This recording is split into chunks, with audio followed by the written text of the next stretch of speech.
Oke, Assalamualaikum warahmatullahi wabarakatuh. Apa kabar sahabat juara semua? Hari ini kita ketemu lagi di live IG Nurul Fikri ya. Senang sekali saya, Kak Roni bisa ketemu dengan teman-teman semuanya. Nah, hari ini saya ditemani dengan siapa? Kak Dengan Kak Musril. Musril, Kita ya. lagi kalau kemarin kita sudah membahas ya terkait dengan UTBK pendaftaran. Kemudian kemarin juga ada video di YouTube terkait dengan gimana sih sebenarnya IRT itu. Nah, jadi hari ini apa yang akan kita bahas? Nah, hari ini kita akan ngebahas tentang pertanyaan-pertanyaan teman-teman yang masuk ya ke IG kita berkaitan dengan pembahasan IRT kemarin yang dibahas oleh pakar psikometri yaitu Pak Arief bersama Kak Dimas. Nah, hari ini kita sudah mendapatkan banyak sekali pertanyaan ya. Kak Musril, kita akan coba bahas sedikit-sedikit ya pertanyaan yang masuk ya. Oh, iya. Kayaknya mereka udah nunggu-nunggu nih. Kayaknya pertanyaan saya dijawab apa enggak gitu ya. Sebenarnya ini pertanyaannya sudah dijawab semua oleh Pak Arief ya. Jadi kita akan mengulasnya di sini ya. Jadi teman-teman tinggal stay tune aja ya, memperhatikan apa yang kita bahas hari ini. Nah, yang pertama adalah pertanyaannya dari Priscilia Aina Putri Yama dari SMA Adabiah 2 Padang. Oh, ini jauh ya. Dari Padang ya. Halo, apa kabar Padang ya. Nah, pertanyaannya singkat Kak ya. Berapa persen soal yang termasuk mudah dan susah ya? Oke. Kalau untuk terkait gimana apa persentase antara soal yang mudah, kemudian soal dengan tingkat kesulitan yang sedang dan soal yang tingkat kesulitan susah, itu komposisinya sebenarnya nggak persis sama ya. Yeah. Komposisi tidak persis sama, tapi biasanya sih prediksinya adalah terkait dengan komposisinya Mudah, sedang, sukar. Untuk yang mudah itu adalah 30%. Kemudian untuk yang sedang itu adalah 40% dan untuk yang sukar atau sulit itu adalah 30%. Iya, itu perkiraan ya. Itu perkiraan tapi ya gitu. Karena yang susah banget itu nggak terlalu banyak, yang gampang banget itu nggak terlalu banyak, yang biasanya yang paling banyak itu adalah yang rata-rata, ya yang sedang gitu. Jadi komposisinya 30, 40, dan 30. Kemungkinan seperti itu ya. Nah, terus yang selanjutnya Kak, ini ada pertanyaan yang mirip ya sebenarnya ya. Dari Dimas Faris Anubhawa Priyamboko ya dari SMA 70 Jakarta lah ya. Oh, dari SMA 70. Halo SMA 70. Ada yang ikut ya SMA 70? Oke. Pertanyaan dari Dimas Aris Anubawa Prijamboko, dia bilang gini. Halo, saya ingin bertanya, gimana sih cara menghitung kategori susah, kemudian soal kategori biasa atau sedang, kemudian soal kategori mudah. Kemudian juga misalkan TPS dikejar oleh semua anak dan bila misalnya 60%. Jadi TPS dikerjakan oleh mayoritas adalah 60% benar. Kemudian ternyata TKA itu nggak bisa dikerjakan sebanyak soal TPS. Berarti kan perhitungannya sebuah soal susah, gampang, dan biasa itu berbeda-beda. Nah, itu gimana tuh? Ya, ini jawabannya sebenarnya sudah dijawab sama Pak Arief. Pengelompokan soal berdasarkan kategori mudah, sedang, dan sukar hanyalah untuk pemahaman umum saja.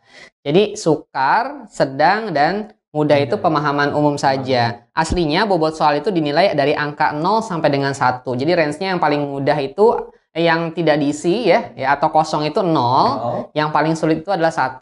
Tapi juga ada range di situ 0 sampai 1. Ada 0,1, 0,2, 0,3 dan seterusnya gitu ya. Jadi nilai bobotnya di situ. Lalu kemudian di sini juga bobot soal lain ada pada angka tersebut. Ya, secara umum jika banyak peserta menjawab benar sebuah soal, maka bobot soal tersebut termasuk kategori mudah. Sedangkan soal yang sedikit dijawab benar, bobotnya soalnya termasuk kategori sukar. Namun perhitungan tidak linear seperti penggunaan presentasi yang dimaksud. Jadi ini hanya penentuan nilai awal dalam satu soal ya. Karena kan sebelumnya adalah -1 kalau salah, +4 kalau dia benar. Tapi ketika dikumpulkan skornya nggak segitu. Nanti akan ada pengolahan lain. Termasuk ini ya. Ini hanya awal untuk menentukan bobot sebuah soal gitu Kak. Gitu. Jadi kita ngelihatnya satu butir soal itu punya bobot range-nya 0 sampai dengan 1 untuk perhitungan awal. Nanti ada perhitungan lanjutan lagi gitu ya. Kalau nggak salah di video sebelumnya itu memang ada 3 tahap ya. Iya, betul. Dengan penilaian IRT seperti apa. Oh ya, kalau masih ada yang penasaran seperti apa sih sebenarnya IRT, nanti teman-teman silahkan kunjungi channel YouTube kita. Betul. Di Bimbel Nurul Fikri. Di situ nanti ada, dan jangan lupa ya untuk subscribe dan klik loncengnya. Oke. Gitu. Lanjut Kak. Pertanyaan yang kedua. Yang kedua nih. Dari Wildan ya. Iya. Bramantio ini dari SMA 65 Jakarta. Oh, 65 ya. Dan Wildan ini nanya ya, dia bertanya seperti ini. Apakah dengan sistem IRT ini nilai UTBK kita memiliki bobot relatif ke suatu jurusan tertentu atau misalkan berbeda jurusan yang lain? Contoh misalkan saya pengen masuk ke teknik fisika misalkan gitu. Ada nggak sih misalkan batasan minimum saya mengerjakan soal di subset fisika misalkan seperti itu? Karena kan yang kita ketahui di UTBK 2019 ini nanti kan kita ada TPS ya, gitu. Kemudian ada TPS itu dibagi dengan 4 subset ya, tidak salah 4 subset. Kemudian untuk di Saintek itu ada 4 subset, tapi kalau untuk yang Sosum itu dia ada 5 subset gitu. Nah gimana tuh Kak kalau untuk teknik fisika? Karena nanti ada hubungannya lagi tuh, karena ada yang nanya juga dari SMA 1 Bukit Batu. Iya, di mana tuh Kak? Dia nanya juga tuh, SMA Bukit Batu, kamu Wilda Rahmawati, dia nanya juga tuh, gimana kalau misalkan saya juga pengen masuk ke jurusan FMIPA, Fakultas MIPA untuk jurusan matematika atau pendidikan matematika. Apakah saya harus ngerjain matematikanya lebih banyak? Gitu? Kalau tadi kan teknik fisika, apakah harus fisikanya ada batasan minimum? Kemudian ini juga ditanya juga nih sama sahabat juara kita dari mana ya tadi? Saya lupa. Ini Marhadinda. Ya, dari Mahardinda ya. Di SMA 2 Tasikmalaya ya. Dari Tasikmalaya juga nanya. Ya, jika prodi saya inginkan adalah ilmu aktuaria, apakah yang dilihat nilai matematikanya harus lebih tinggi apa pakai skor akhir keseluruhan ya. Jadi ini banyak yang nanya juga ya, apakah dengan subset seperti ini dengan waktu yang diberikan, terus kemudian kita mau masuk satu jurusan harus mempunyai nilai tinggi di satu mapel ya atau subset ya. Nah, dari nilai yang diterima oleh siswa, kalau teman-teman kemarin lihat pembahasan oleh Pak Arief ya, bahwa yang dinilai atau skor total yang dicapai peserta merupakan kriteria utama ya yang dijadikan tolak ukur penerimaan mahasiswa baru di prodi sebuah PTN gitu ya. Nah, makanya kalau sekarang kan beda dengan tahun lalu ya Kak Musril ya. Kalau tahun lalu itu alokasi waktu 120 menit misalkan itu untuk 4 subset, misalkan TKA Saintek itu ada matematika, fisika, biologi dan satu lagi adalah kimia ya. 4 ini waktunya adalah 120 menit. Jadi siswa itu bisa mengalokasikan waktu kepada mapel yang menjadi andalan dia. Nah sekarang itu nggak bisa ya kamu sendiri, karena dia dipatok menjadi masing-masing subset punya waktu terbatas gitu, dan dia nggak bisa alokasikan waktunya untuk mapel yang lain. Nah makanya yang utama tetap adalah skor akhir gitu ya. Skor akhir adalah menjadi patokan untuk memilih satu jurusan di PTN ya. Gitu Kak Musril. Iya. Kalau teman-teman yang pahami tentang IRT, kalau yang di video sebelumnya atau di live video sebelumnya adalah itu dikatakan bahwasannya ternyata kalau dulu kan sistemnya pakai plus 4 kemudian minus 1 sehingga banyak yang kemudian nilainya tinggi tetapi ternyata dia masuk ke jurusan yang tidak seharusnya seperti itu. Artinya memang dia udah dimaksimalkan aja yang ada, misalkan dia jagonya di mana, misalnya jagonya di biologi kemudian nanti dia masuknya misalkan di jurusan teknik. Kalau bisa seperti itu. Kalau yang dengan sistem yang sekarang itu sistemnya lebih adil. Iya, kan dia tidak bisa mengandalkan mapel tertentu gitu ya. Dia akan dibatasi dalam waktu yang sudah ditentukan oleh panitia. Kalau aturan yang baru ini Kak Musril lebih tahu kayaknya ya. Yang untuk untuk mapel TKA Saintek itu masing-masing berapa menit Kak Musril? Untuk TKA Saintek itu masing-masingnya adalah 22,5 menit. 22,5 menit ya. Jadi kalau teman-teman 22,5 ya, berarti 22 menit 30 detik. Betul. Ya. Nah. dalam waktu segitu teman-teman harus kerjain 20 soal ya. Bisa dibayangkan ya. Teman-teman satu soal itu nggak lebih dari 1 menit setengah ya. Jadi itu bedanya UNBK sama UTBK ya.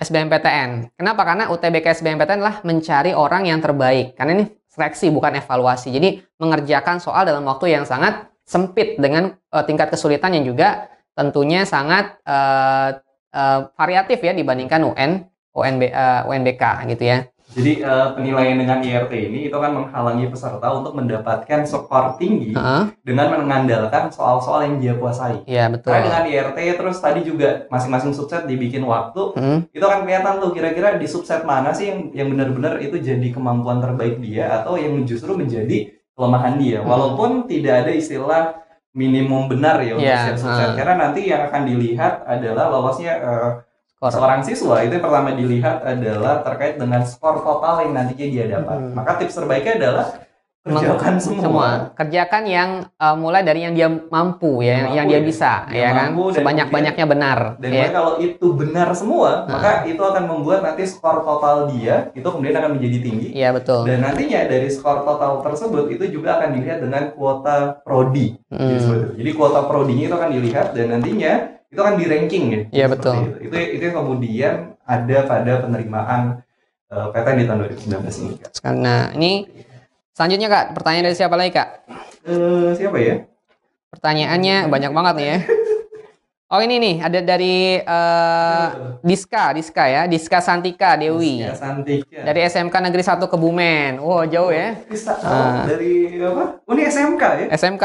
Wah, luar biasa. SMK Negeri 1 Kebumen. Pertanyaannya adalah, apakah menjawab soal berdasarkan teknik 4 kuadran dapat berpengaruh juga pada skor yang diperoleh dalam hal kategori jarang dan seringnya soal? Dalam arti, kan ada kategori soal sulit dan mudah. Kalau kita jawab yang sulit kemungkinan akan mendapatkan skor yang lebih tinggi. Namun juga ditentukan berdasarkan populasi jawaban peserta yang menjawab soal. Nah, untuk kategori jarang dan seringnya apakah juga berpengaruh terhadap penentuan skor? Kalau menjawab yang kategori sering keluar, skornya bisa lebih tinggi atau rendah. Sebaliknya untuk soal yang kategori jarang, sebaliknya untuk soal yang kategori jarang. Terima kasih. Ini terkait dengan teknik 4 kuadran ya. Ya, jadi ada satu strategi yang mungkin cuma dimiliki oleh Bimbel Nurul Fikri. Iya, betul. Ini adalah strategi 4 kuadran. Dimana dengan strategi 4 kuadran ini itu nanti sahabat juara bisa pakai untuk bisa digunakan ketika belajar maupun ketika mengerjakan soal ujian. Iya, ketika UTBK, SBMPTN. Dan ini jadi menarik. Jadi mungkin harus dikategorikan dulu Kak. Jadi apa sih fungsi 4 kuadran ini gitu ya. Jadi kan tadi nanya apakah ada hubungannya sama skor ya kan. Apakah kalau kita ngerjain soal dengan yang mudah kan berarti kita mendapatkan bobot yang rendah. Ya, jadi ntar gimana tuh efeknya dengan skor yang kita dapat gitu kan. Nah mungkin tadi jelasin sama Kak Musril yang pertama adalah kalau tes untuk ini dulu, untuk latihan dulu dikit untuk latihan dulu. Jadi ada dua ya sebenarnya. Untuk 4 kuadran ini untuk latihan dan yang satu lagi untuk strategi mengerjakan di UTBK. Ya. Oke, kalau untuk kita latihan atau belajar, memang strategi 4 kuadran ini digunakan untuk teman-teman biar belajar itu lebih efektif dan efisien. Karena mengingat kita cuma punya waktu terbatas. Iya, apalagi yang baru sadar ya. Yang kedua, ya Allah baru sadar besok UTBK gitu kan. Nah, dan itu ada ya. Dan apalagi jeda antara yang mungkin tes yang pertama dengan tes kedua itu jedanya mungkin berdekatan. Iya, betul banget. Dan nanti dengan 4 kuadran ini nantinya teman-teman bisa fokus kepada kuadran 1 dan kuadran 2 saja. Yakni soal-soal yang memang sering keluar dan itu punya kategori mudah. Ya, tipe-tipe soal ya. Soalnya mudah. Dan kemudian ada juga soal-soal yang memang sering keluar tapi ternyata dia soalnya adalah sulit. Nah, gimana sih Kak? Sebenarnya NF kenapa bikin 4 kuadran ini? Karena memang NF ini di bidang pendidikan itu selalu melakukan analisa terhadap soal-soal yang sering muncul di UTBK. Ya, jadi kalau kita lihat salah satu keuntungan buat teman-teman yang belajar dengan 4 kuadran ini, dia bisa mengetahui posisi dirinya dan bisa membuat target berapa yang akan dia kerjakan, capai berapa banyak. Jadi dengan 4 kuadran ini dia akan memilih soal-soal yang mungkin bisa dia kuasai dalam waktu yang sangat singkat gitu, sehingga nanti ketika dia tes di UTBK SBMPTN, dia akan memiliki skor yang maksimal, yang dia kuasai ya, dengan waktu terbatas itu. Nah, jadi ini keuntungannya. Karena nanti ketika dia lagi ngerjain tes UTBK gitu, ketika di depan komputer, Jadi nanti dia kan bisa lihat itu. Oh misalkan misalkan matematika soal nomor 1 gitu. Misalkan soalnya adalah tentang persamaan kuadrat. Oh ini berarti masih kategori yang mudah. Yang dia sudah kuasai. Dia sudah kuasai. Jadi dia nggak langsung shock gitu ketika langsung soal apa gitu. Tapi dia dengan PD-nya karena dia sudah dilatih dengan 4 kuadran. Jadi dia langsung tahu oh ternyata ini. Oh berarti ini saya pahami, saya bisa, saya kerjakan. Ya, jadi salah satu teknik yang dilakukan ketika dia menggunakan latihan 4 kuadran ini adalah dia bisa melakukan screening dulu, ya kan? Screening. Ya, jadi ketika dia dapat 20 soal itu, dia bisa screening mana soal-soal yang dianggap mudah yang dia kuasai. Karena kita menggunakan strategi 4 kuadran, salah satunya adalah mengefektifkan waktu yang diberikan dan menjawab soal sebanyak-banyaknya dengan benar. Baik itu soal mudah ataupun soal yang sulit. Jadi anggapannya gini Kak, mungkin tadi kan Dewi nanya ya, kalau saya jawabnya mudah, terus nanti skor bobotnya kan kecil gitu ya. Nah ini kan belum tahu. Ya belum tahu ya. Nah, makanya nggak usah kita fokus dengan soal ini susah atau mudah, tapi kita fokus dengan yang kita kuasai. Dengan teknik 4 kuadran itu mana yang kita kuasai gitu ya. Lalu kita screening, lalu kita kerjakan yang kita kuasai dan itu kita anggap sebagai soal yang mudah gitu. Jadi teknik 4 kuadran ini lebih ke arah kalau untuk belajar bisa mengevaluasi diri kita. Iya, betul. Juga untuk memberikan pemahaman kepada diri kita gimana sih melihat soal ya. Jadi melihat soal itu kita udah bisa tuh menganalisa oh ini soal yang tipe yang mudah. Kemudian ini tipe soal yang sulit gitu. Tapi ini menurut kita gitu. Walaupun kalau menurut populasi atau nanti di peserta tes itu kita belum ketahui. Karena itu nggak usah jadi patokan kita mau itu soalnya benar atau sulit karena memang mudah atau sulit gitu. Mudah atau sulit itu nggak jadi soal ya. Yang jadi soal adalah gimana nantinya teman-teman itu bisa ngerjain soal itu dengan benar. Jawaban yang benar. Oke. Jadi semoga ini kejawab ya dari Diska ya. Jadi nggak usah mikirin ini skornya gede atau kecil. Pokoknya jawab semua soal dengan sebanyak-banyaknya benar gitu ya. Dengan teknik tadi ya. Karena memang prinsip dasar pengerjaan soal SBMPTN atau UTBK SBMPTN adalah mengerjakan sebanyak mungkin di mana soal-soal itu bisa dijawab dengan benar. Maka nanti di akhir, maka skor totalnya dia bisa tinggi. Karena dia seenggaknya lepas dari 0 tadi ya. Kalau kosong adalah 0, kalau salah adalah 0. Jadi seperti itu. Oke, lanjut Kak. Pertanyaan selanjutnya adalah dari ini nih. Dari Marhadinda Aufira ya. Closing ya. Oke. Ini ya. Mahardinda. Cindy Erwin. Oh, dari Cindy. Ini tadi udah kayaknya. Cindy Erwina Kusuma ini dari Seman 1 Gondang Wetan. Iya. Nah, ini pertanyaannya adalah Gondang Wetan di mana, Kak? Gondang Wetan di mana ya? Mungkin kalau ada halo Gondang Wetan. Oke, bagaimana cara tahu rentang nilai untuk setiap prodi di suatu universitas, ya kan? Terus ada juga yang berhubungan. Saat tadi dari Rahmadiah Amin Hani ya. Ya, saat pendaftaran SBMPTN nanti apakah kami bisa melihat posisi nilai kami atau bahkan melihat nilai orang lain seperti pendaftaran PPDB, SMP atau SMA? Terima kasih. Jadi ini ada hubungannya. Termasuk juga Wilda nih Kak dari SMAN 1 Bukit Batu ya. Dia bilang gini, "Kak, nilai SBMPTN 2019 untuk FMIPA MTK dan FKIP MTK berapa Kak?" Gitu. Yang tadi juga ditanya ya sama Kak Surya. Dan ini Diska tadi pertanyaannya banyak ya. Nah, dia juga nanya lalu gimana sih Kak acuan kita agar kita punya target untuk mencapai jurusan yang kita inginkan? Gitu.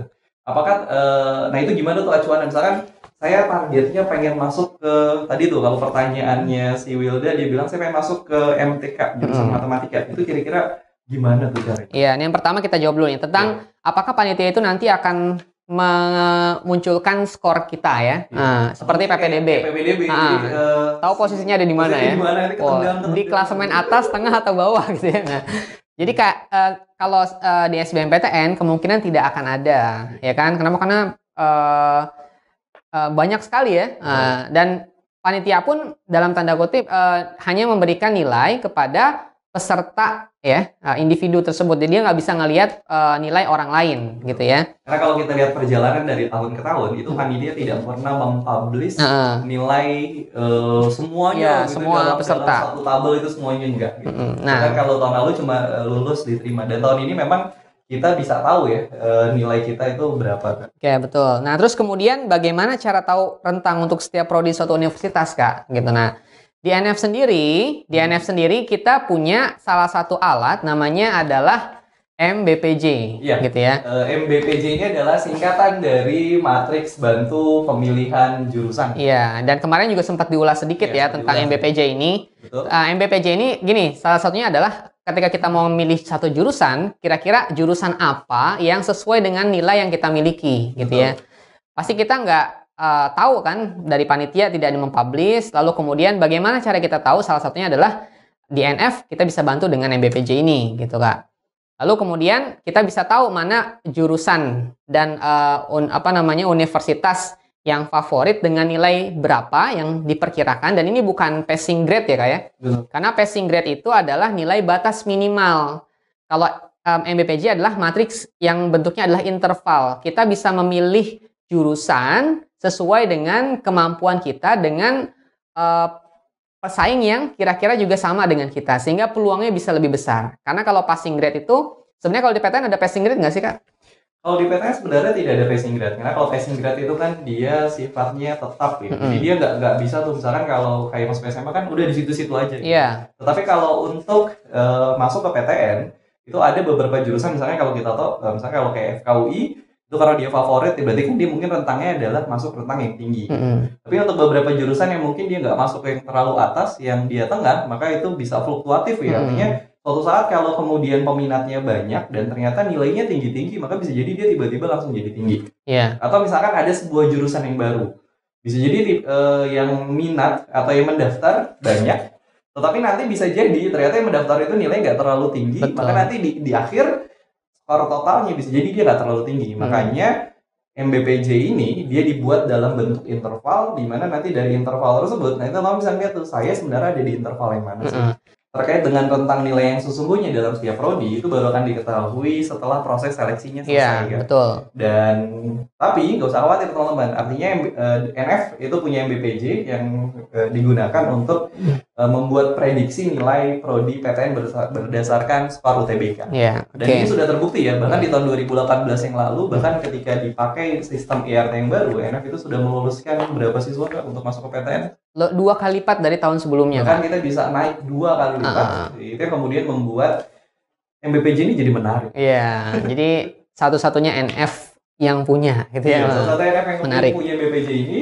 Dan kalau nanti teman-teman tertarik untuk melakukan analisa nilai UTBK SBMPTN di Nurul Fikri menggunakan MBPJ, jangan lupa ya untuk stay tune di IG kita. Betul. Nah, baik, itu tadi pertanyaan seputar IRT yang kemarin ya. Semoga ini bisa menjawab pertanyaan teman-teman yang masuk. Ini banyak banget yang nanya ya. Jadi kita hanya ngambil sedikit saja ya yang kira-kira ini bisa merangkum dari teman-teman yang nanya. Hampir sama ya, ada beberapa yang pertanyaan yang hampir sama.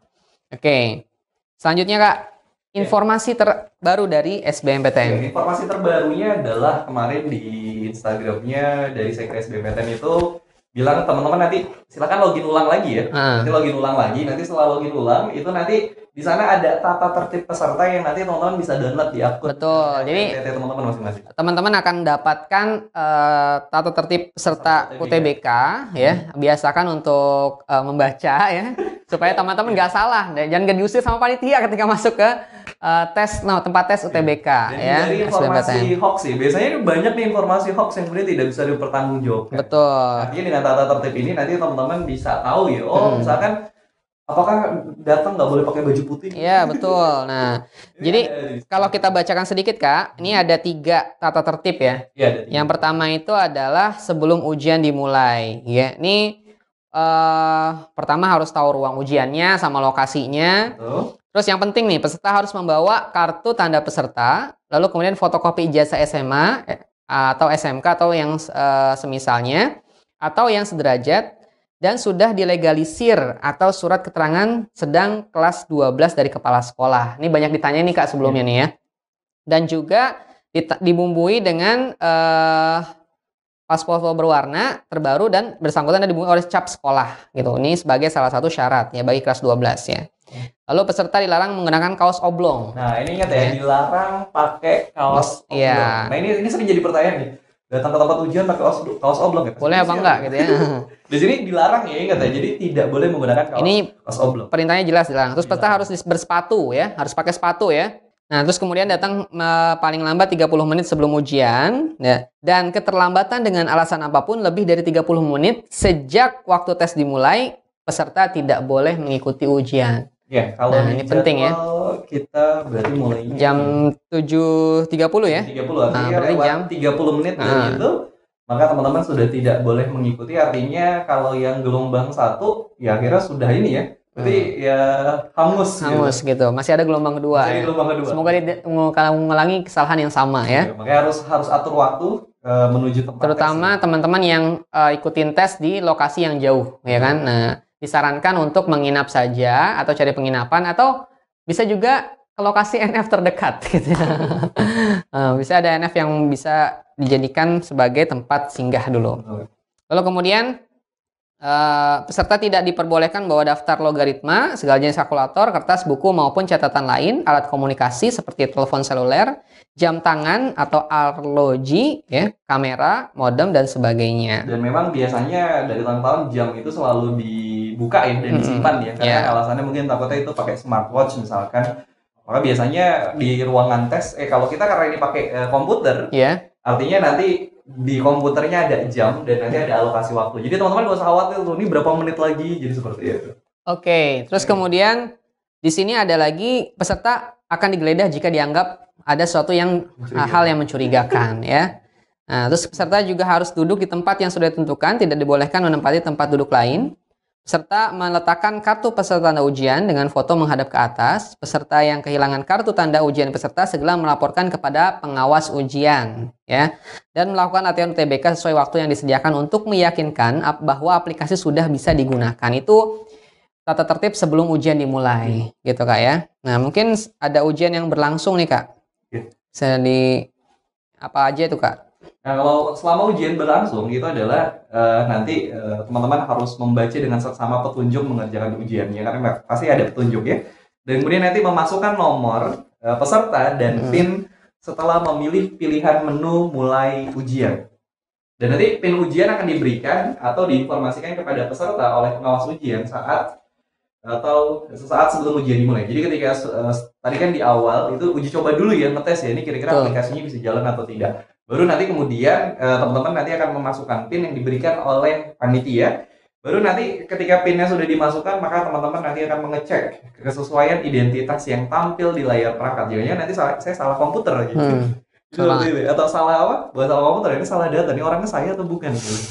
Tapi nggak mungkin ya, karena kalau PIN-nya bisa masuk, artinya itu adalah teman-teman yang kemudian nanti mengerjakan soal sesuai dengan lama waktu pengerjaan. Dan ingat, ini ada ini ya dibikin subset ya. Iya, per subset. Per subset itu dia ada alokasi waktu dan ini harus ini ya. Nanti teman-teman harus hati-hati karena jangan sampai nanti keenakan ngerjain nanti waktunya habis. Saya harus lihat ya. Kemudian yang selanjutnya adalah yang selanjutnya menjawab butir soal dengan cara memilih atau mengklik opsi jawaban menggunakan mouse dan peserta dapat mengubah pilihan jawaban dengan cara memilih atau mengklik pilihan jawaban lain yang dianggap benar. Jawaban peserta otomatis akan terganti dengan pilihan jawaban yang terakhir, gitu ya.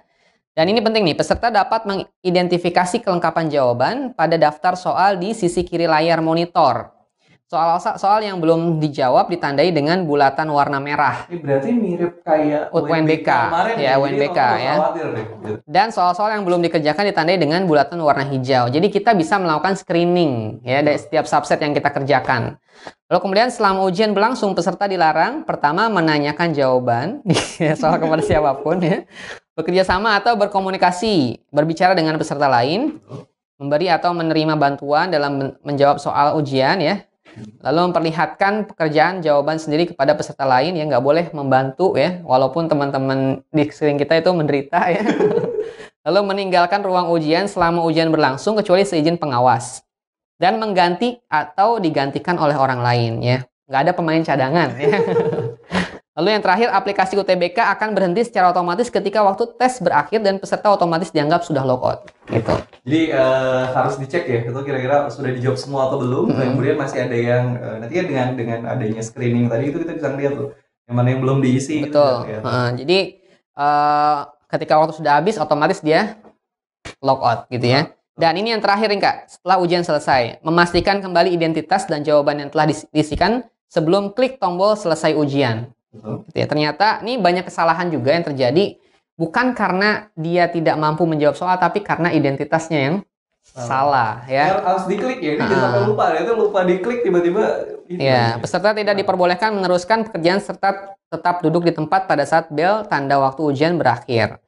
Dan peserta dapat meninggalkan tempat setelah diberikan instruksi oleh pengawas. Jadi ini tatip yang perlu dibaca oleh teman-teman semuanya yang ikut UTBK SBMPTN 2019 ya. Ini ada peringatan di akhir ya kan? Ya, setiap pelanggaran terhadap tertib ujian masuk akan mengakibatkan peserta dibatalkan ujiannya. Dan ini saya punya pengalaman, Kak. Iya. Ada teman waktu saya menjadi mahasiswa dulu ya. Oh, jadi pengawas. Pengawas independen ya. Dulu ada siswa yang melakukan kecurangan, dulu masih zamannya ini ya. Paper ya, dan biasanya mereka bawa papan jalan ya. Nah, dulu itu dia pakai papan jalan, dan yang uniknya waktu dia papan jalannya itu di belakang tuh kan bisa ada jepitan ya. Nah, jepitannya itu bisa digeser, dan ternyata di belakang jepitan itu ada layar monitor. Waduh. Iya, ada layar monitor. Dan ketika ditelusuri beberapa kelas, ada 4 orang yang menggunakan papan jalan yang sama. Gitu. Jadi dulu zamannya handphone ya, handphone yang dan dia menaruh di belakang itu kayak model, cuma sudah dimodifikasi. Dan pada saat itu juga pengawas langsung mengeluarkan mereka, dibatalkan kepesertaannya, dan dipanggilkan polisi untuk dimintai keterangan, dibawa ke kantor polisi. Jadi bukan masuk PTN, masuk kantor polisi gitu ya. Nah, ini penting buat teman-teman. Jadi jangan mencoba-coba untuk melakukan kecurangan gitu ya. Atau bawa kertas rumus di. Nah, nggak usah lah ya. Jadi nggak usah cari cara gimana untuk membuat kecurangan. Oke, itu tadi tatip dari informasi terbaru ya seputar tatip UTBK SBMPTN 2019. Dan satu hal lagi, sahabat juara, jadi memang soal-soal UTBK SBMPTN 2019 semuanya itu menggunakan soal-soal HOTS atau ya kebanyakan HOTS, ada beberapa ya, ada beberapa HOTS atau yang disebut dengan High Order Thinking Skill. Dan mungkin ini banyak yang nanya, HOTS itu apa gitu? Apakah soalnya jadi tambah panas kerjainnya atau bikin ngebul otak gitu? Nah, ini juga nanti kita akan ulas ya. Dan ulasnya itu langsung dari para pakar bidang pendidikan di Nurul Fikri. Nah, jadi kita akan ada siaran setiap hari Senin dan Selasa ya. Betul. Untuk membahas tentang setiap mata pelajaran. Dan yang terdekat tanggal 9 besok, Kak. Dan besok kita ada pembahasan soal HOTS atau soal-soal HOTS untuk matematika ya. Langsung oleh Kak Suherman. Ya, ini pakar matematika ya. Udah berakar ya kan di kepalanya ya tentang rumus-rumus ya kan. Nah, nanti teman-teman bisa ajukan juga pertanyaan ya seputar itu, dan mendapatkan penjelasan sebenarnya HOTS matematika itu kayak gimana. Betul. Cirinya kayak gimana. Lalu kemudian cara mengerjakannya seperti apa gitu ya. Nah, nanti akan dijelaskan juga oleh Kak Suherman insyaallah gitu ya. Dan jangan lupa juga teman-teman, artinya datang segera ke NF-NF terdekat, Nurul Fikri terdekat dengan rumah kalian, karena nanti program super intensif SBMPTN 2019 itu akan dimulai. Karena memang NF ini pertama kita sudah menggunakan aplikasi untuk setiap tryout online yang memang dibuat mirip seperti nanti UTBK SBMPTN 2019. Dan kemudian yang kedua juga dimulainya tanggal berapa Kak super intensif? 15 April ya. Jadi bagi teman-teman yang masih galau ya, milihnya bimbel apa ya, NF sudah memberikan fasilitas sangat banyak ya. Salah satu tadi ya, kita 4 kuadran. Iya, 4 kuadran. Kemudian MBPJ. Kemudian tryout online dengan aplikasi. Iya, dengan aplikasi yang mirip dengan yang digunakan oleh kami. Iya, bahkan nanti per subset tes itu nanti kita menggunakan waktu. Iya, jadi memang benar-benar melatih manajemen waktu. Betul banget. Jadi kita menggunakan simulasi yang sama seperti panitia, mulai dari proses sampai dengan hasil gitu ya. Jadi teman-teman ketika menggunakan aplikasi, waktu 22,5 menit itu adalah setiap subset. Dan itu kayaknya cuma NF yang baru melakukan hal itu. Betul. Dan ingat ya, jangan lupa sebelum tanggal 15 segera datang ke NF, daftar untuk program super intensif SBMPTN 2019. Iya, oke. Mungkin hari ini cuma itu aja yang bisa kita kasih ya buat teman-teman. Terima kasih udah nongkrongin kita ya. Dari jam 6:30 sampai dengan jam berapa sekarang, Kak? Sudah jam 7 lewat ya. Nah. Dan kalau ada yang pengen tahu ya lebih detail, jangan lupa tadi di akun YouTube Nurul Fikri, di Bimbel Nurul Fikri, jangan lupa nanti subscribe dan klik lonceng. Di situ juga ada ya video detail pembahasan tentang IRT, juga live IG tentang IRT oleh Pak Arif Fadilah sebelumnya. Itu nanti teman-teman bisa lihat dan tonton, dan kemudian mungkin kalau pengen komen di sana bisa. Bisa. Pertanyaan-pertanyaan yang teman-teman pengen ajukan silahkan nanti bisa tanyakan di channel YouTube kita. Di channel YouTube kita, dan kemudian juga kasih tahu ya, sebarkan informasi ini kepada teman-teman kalian, dan sebarkan ya, artinya harus sebarkan kepada teman-teman kalian biar nanti teman-teman kalian bisa bareng-bareng masuk ke PTN di tahun 2019. Iya, insya Allah ya. Oke, sampai jumpa lagi teman-teman sahabat juara semuanya ya. Kita ucapkan ya. Assalamualaikum warahmatullahi wabarakatuh.